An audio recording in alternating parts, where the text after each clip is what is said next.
Jai Srimatiji. Good morning, everyone.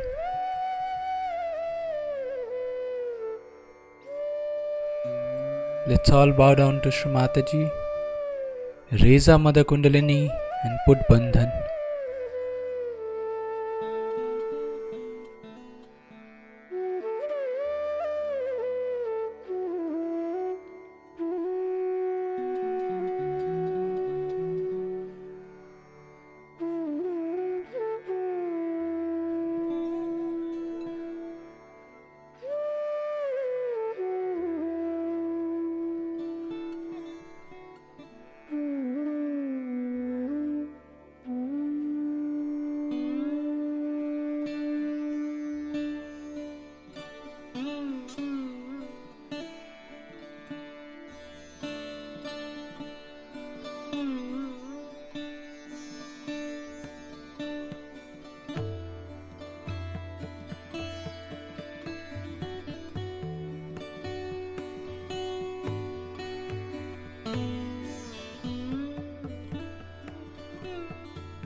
recite Shri Ganesh mantra.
Srimatiji,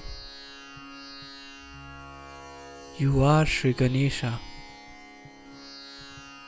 Mother, kindly establish all the qualities of Shri Ganesha within us.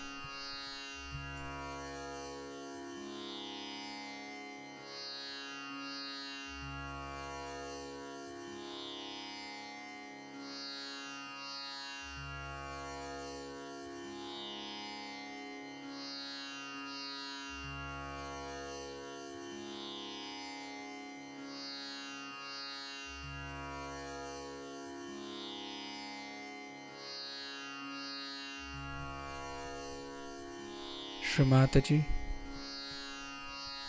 kindly bless us with the purity, innocence, and wisdom of Shri Ganesha.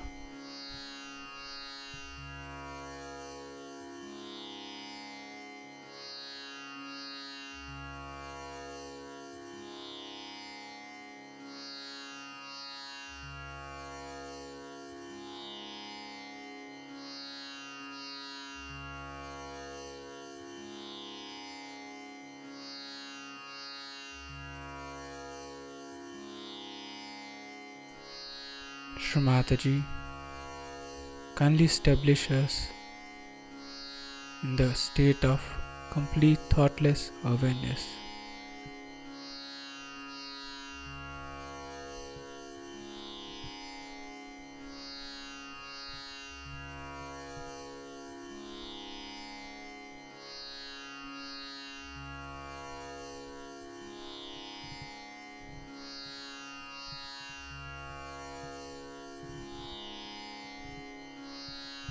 In this meditative state,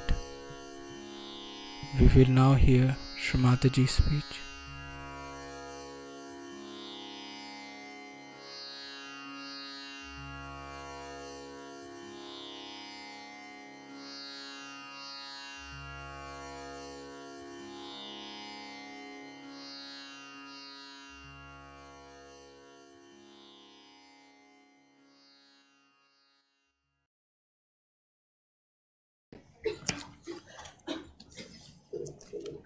I bow to all the seekers of truth.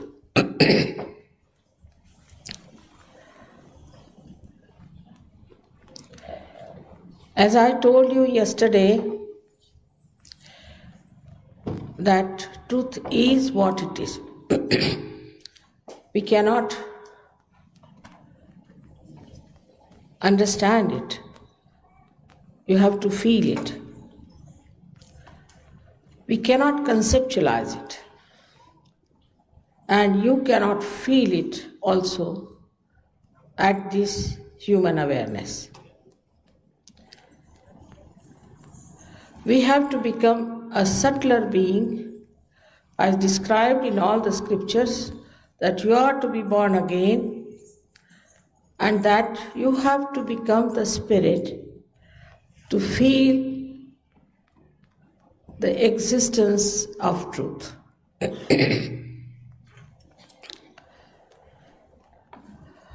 First thing, we have to understand that all this is a process of a living energy.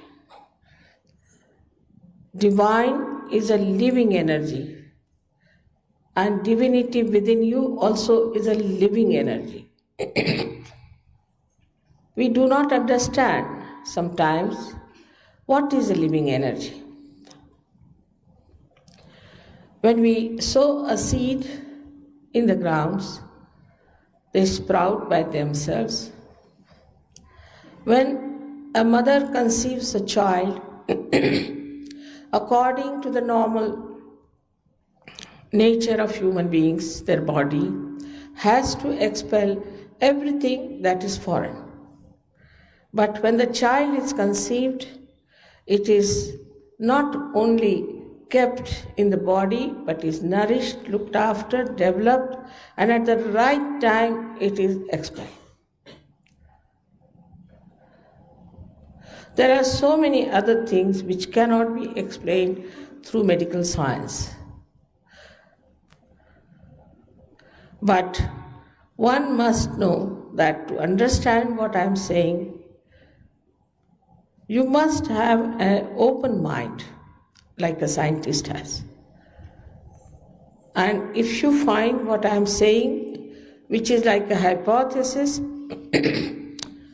is true and gives you the experience of the truth, then as honest people you must accept it.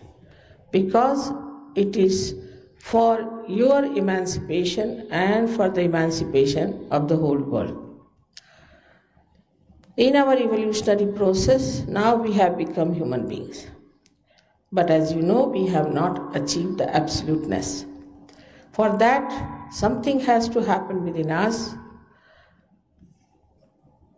Last breakthrough has to take place, and that is what we are talking about here. You have been already told about the mechanism that is here. And this mechanism exists within you. These two lines that you see left and right are nourishing our left and right sympathetic nervous system. And the central one that you see here is nourishing our parasympathetic nervous system. Now these centers are created by these two sides, left and right, like this in the center. And these centers are all the time exhausted by us whenever we try to use energy. For example, if you are running fast, you can increase the heart rate. But it comes to its normal self through the parasympathetic nervous system, while in emergency you use your sympathetic nervous system. Thus, we start exhausting the energy of these centers. And that's how we get into problems of our physical, mental, and emotional being. Supposing we are exhausting the energy on the right-hand side, means we are very futuristic, we are planning all the time, thinking of the future. Then what happens? The right side starts moving like this. And something happens on the left side, a shock, then it breaks. When it breaks, then we lose our connection with the central nervous system. That means we lose our connection with our brain that controls it, and we become on our own. And that's how psychosomatic troubles start, especially cancer, and the malignancy sets in. When the Kundalini rises from there, she goes through this center as well as this center, pushes them together and nourishes them. Now let us see what is the quality of all these centers within us. This is all within us, and we have to see that how we exist with the energy of the center. The first center that you see is down below. This center, which is down below, is below the Kundalini. And so we have to understand that this center supports the rising of the Kundalini but is not pierced through by the Kundalini. This center is for all our excretion, even sex. So those people who say that through sex you can raise your Kundalini, they are absolutely wrong and are misleading you. Because you can see here clearly it is below that. This is the center of innocence. It's the center where we say that the deity of innocentity, who incarnated later on as Christ, on the higher center there, between where you see this my red spot, is one of the windows. It is on the optic chiasma. And that's how we say that Christ was the incarnation of innocence. Because he is sitting on the optic chiasma, he said that thou shalt not have adulterous eyes. This is the sentence he has used. To such a subtle way he has suggested that you will not have adulterous eyes, meaning you will have very pure eyes, innocent eyes. Why did he talk of the eyes? Because he's sitting on the optic chiasma.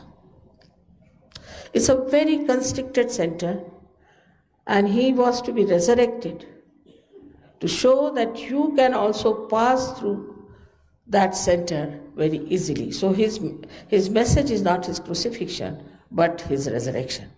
And that is how we are all going to resurrected, not after death, but right now. We should not postpone our resurrection anymore. Then the second center that we have is very important, which is called as the Swadisthan. This center looks after physical and our mental activities. Perhaps the doctors don't know that it has a very important work to do, is that it has to nourish the brain with new cells, because all the time the brain is using these cells for its activity. So the energy has to go from this center up there, you can see, and then it nourishes the center. It nourishes the brain through its activity. Now when we are very futuristic, or we are using too much of a brain, I should say too much of a brain activity we have, we are futuristic, we are planning too much, thinking too much, all the time thoughts and thoughts and thoughts. That time we are using the energy of this center. But this center has another very important thing to be done, that it goes round, as you see, it moves all round here. It's shown here directly, but it's connected to the center. And it moves round and round and round and gives energy to this area where we have our liver, our pancreas, our spleen, kidney, and parts of intestines. Now, if we start exhausting ourselves with too much thinking, then the main work of the center suffers, and that's how we develop all these diseases of all these organs. Like, for example, with liver, you develop a liver problem. Liver problem means that liver has a function to emit heat from your body, which is poison, into the bloodstream. But when liver gets upset, we should say the heat is retained in the liver. It passes upward and downward. When it passes upward, it affects a center there, as you can see, what we call as the right heart, and people develop what we call the disease as asthma.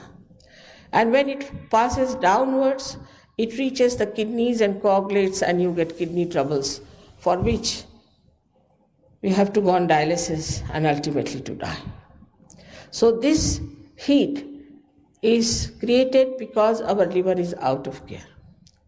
At the same time, this heat can also pass if a person, say, at a very young age drinks and puts in too much of physical efforts and is all the time busy thinking. He might get a very fatal heart attack because this heat can go towards his heart and just collapse it. Also, those people work very hard like that can get a very massive heart attack. But the people who have other problems on the left-hand side are different. They are the people who have lethargic organs. These organs do not work. And when they do not work, then they have all the other problems of the left side, as we call it. And this also causes another serious problem of psychosomatic troubles. Now, the essence of this center is that it is creativity. When the Kundalini nourishes the center, people become extremely creative. Now you have seen these artists who are playing here. They were very simple, ordinary artists, but after coming to Sahaja Yoga, suddenly they have bloomed so much. The most surprising thing is that people, say even from Switzerland, who do not know a word of Sanskrit, who do not know a word of Hindi language, have composed poems, they have put them to tunes, and they sing as good as these people can sing. It's impossible to believe that even the English, who are so difficult to even pronounce a sentence in Hindi language, are now fluently speaking Sanskrit and talking all these things. Because of this creativity improves you. We have so many artists in India who came to Sahaja Yoga. I don't know if you know their names or not, like Amjad Ali, Jalota, so many of them. They got their realization, and after that, now today they are very well-known artists. Also the paintings. We have some Australian people who became quite good artists after coming to Sahaja Yoga. So it gives you a sense of aesthetics, and also it gives you the energy to express yourself. Now, if you have the technique of how to create anything, say you want to make a house, or you want to paint, or if you want to do something, moldings, or anything that you want to do, if you have the technique, the creativity, the power of creativity starts pouring in you, and you start producing things on which you cannot even have thought of, and these things happen to a person. So a person can become extremely dynamic with this. But if with that you do not keep your Sahaja Yoga practice, means if you do not keep your connection with the divine, then the energy gets exhausted. That's why self-realization is very important for every artist, that he should get his connection with this all-pervading power, which is the combination of all the powers, so that he doesn't feel exhausted with it. Not only that, but all the time this source is flowing into him. Constantly it has to flow, and that's why you have to do little practice of Sahaja Yoga after getting your realization, as I told you yesterday, that now you don't stop at this point. You have to make the connection perfect. Without the connection, it may be that you may go down. So it's best is to keep your connection on and work it out, to give full respect to yourself, to your being. You are not an ordinary thing. You are not a chicken or something like that. You are a human being. And the beauty that is within you is to be discovered, is to be nourished, and to be proud of. It is such a great thing you have within yourself, the powers, which I'll tell you one by one. Now above that is you see the third center, which called as Nabhi, means the navel. This is the center of the way we absorb the virtues, or the virtues are enlightened. When this center is enlightened, we really become righteous. We don't have to tell, now you don't do this and don't do that. You just become like a saint, a real saint. Will not do wrong things. In the same way, when a person gets his realization, by the virtue of this center, he becomes absolutely balanced. Balanced with his family life, with his wife, with his children, balanced with the politics, economics, balanced with the society, balanced with all the people whom he knows. In a very balancing way, he starts behaving. There's not one-sided activity. For example, somebody may be very much attached to the wife and may try to harm others. Somebody who is very much attached to others may harm his wife. So a kind of a balance is established by this. And a person who gets this develops a personality which we call as regal. The sense of dignity comes into such a person. Now you see, our children have lost the virtues. Our children don't have that regality. They have become very cheapish also, and they run after materialism and things like that. They fight for small things. It's not only children, even the grown-ups are like that, and they try to waste their energy fighting for something that is so useless. So by enlightenment of this center, you understand the value of matter. And the value of matter is this, that it has aesthetics, first of all, and secondly, you can express your love only through matter. If you love somebody, you will give them something. A little flower also can express your love. Anything can express your love through matter. And then you become a very generous and very enjoyable person. Some people feel that if you become generous, you will be bankrupt. It's not so. On the contrary. If you open one door, no air will come in.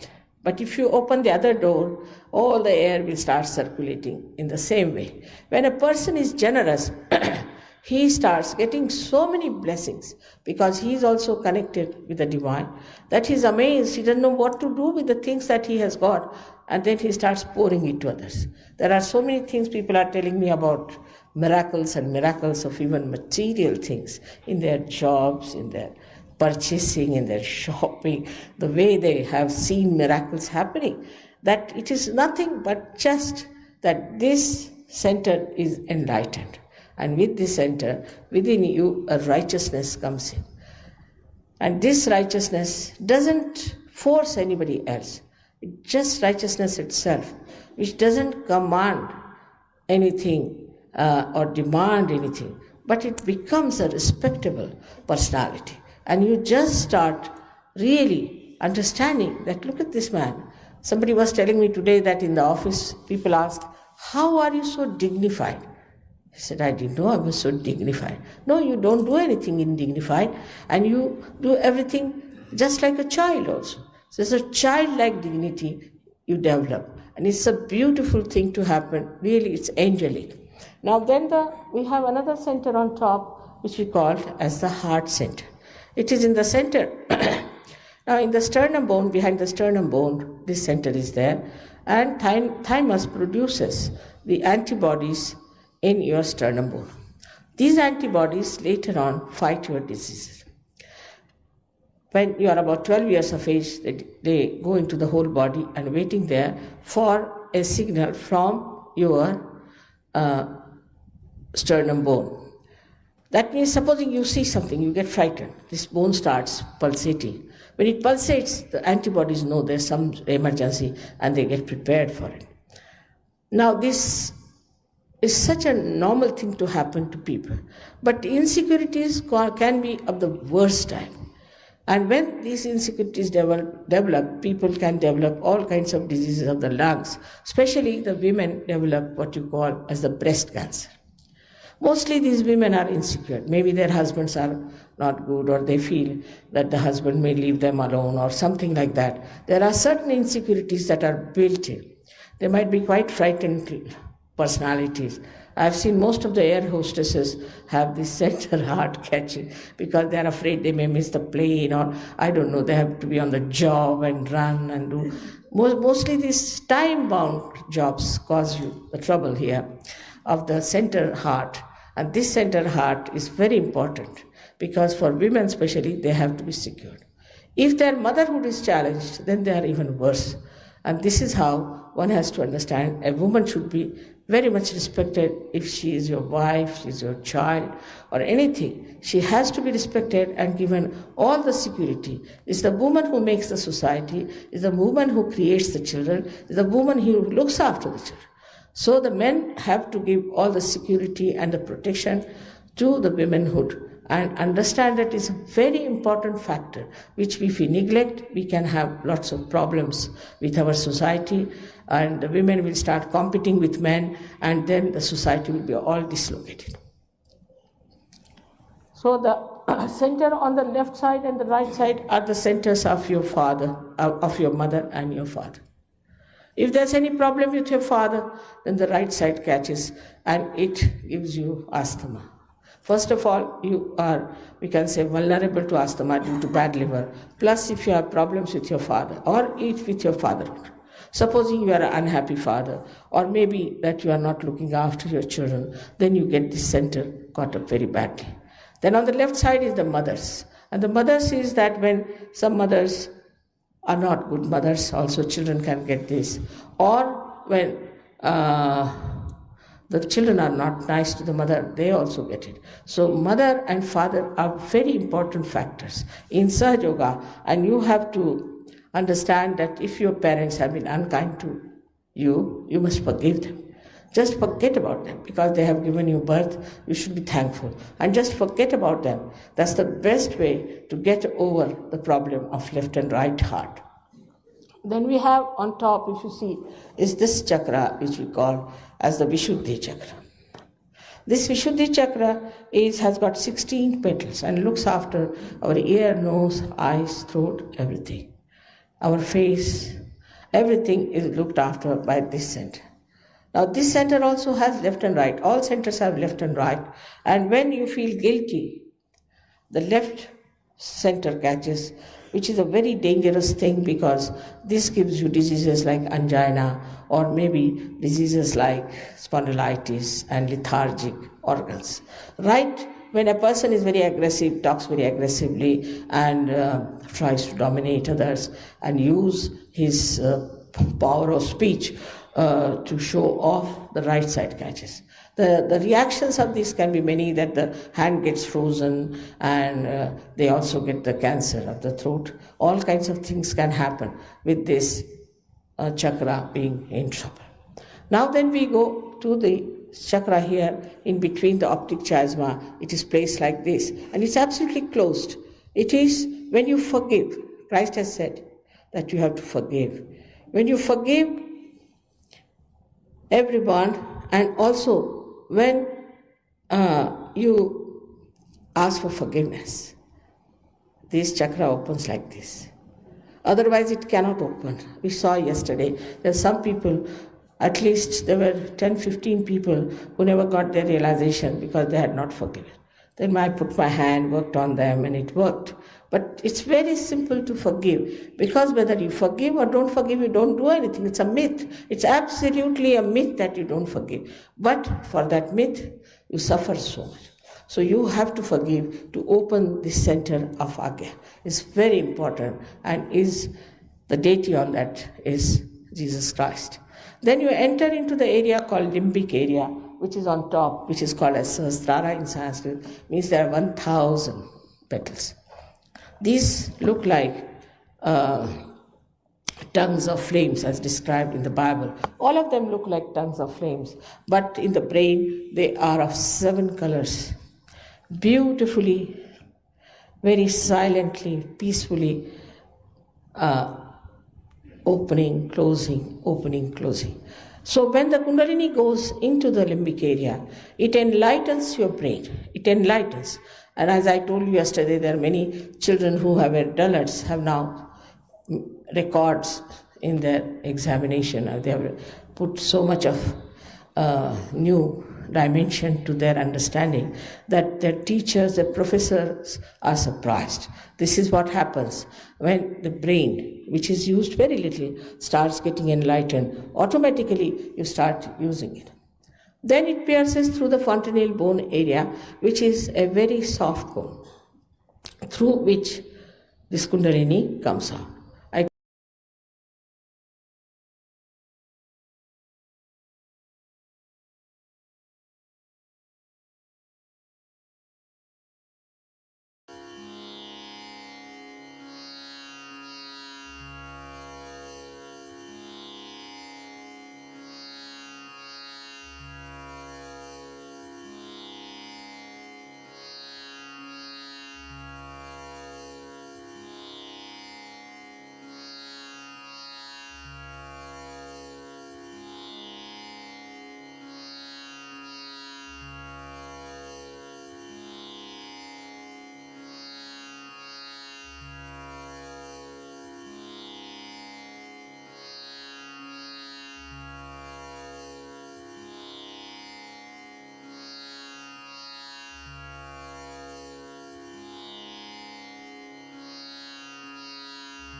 We'll recite the three Maha mantras.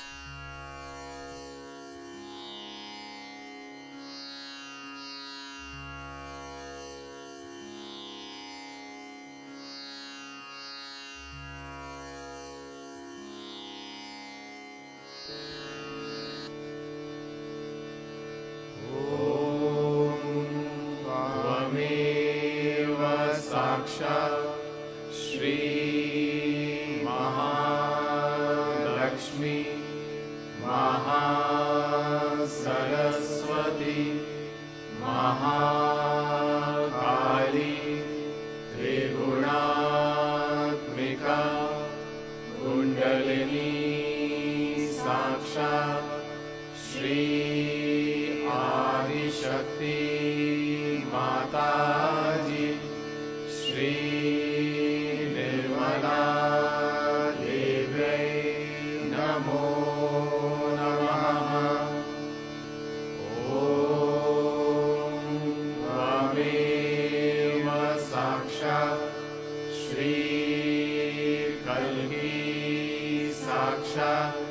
Shri Adi Shakti Mataji Shri Nirmala Deve Namo Namaha Om Tvameva Sakshat Shri Kalki Sakshat Shri Swamini Moksha Pradayini Mataji Shri Nirmala Deve Namo Namaha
thank you, Srimatiji,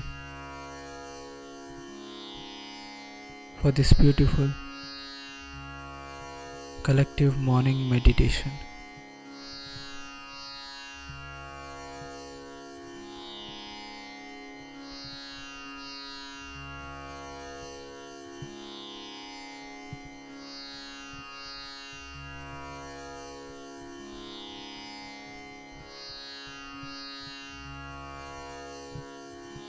Let's all bow down to Srimatiji, raise our Mother Kundalini and put Bandhan.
Let's all join again tomorrow at the same time for the collective morning meditation. Jai Srimatiji.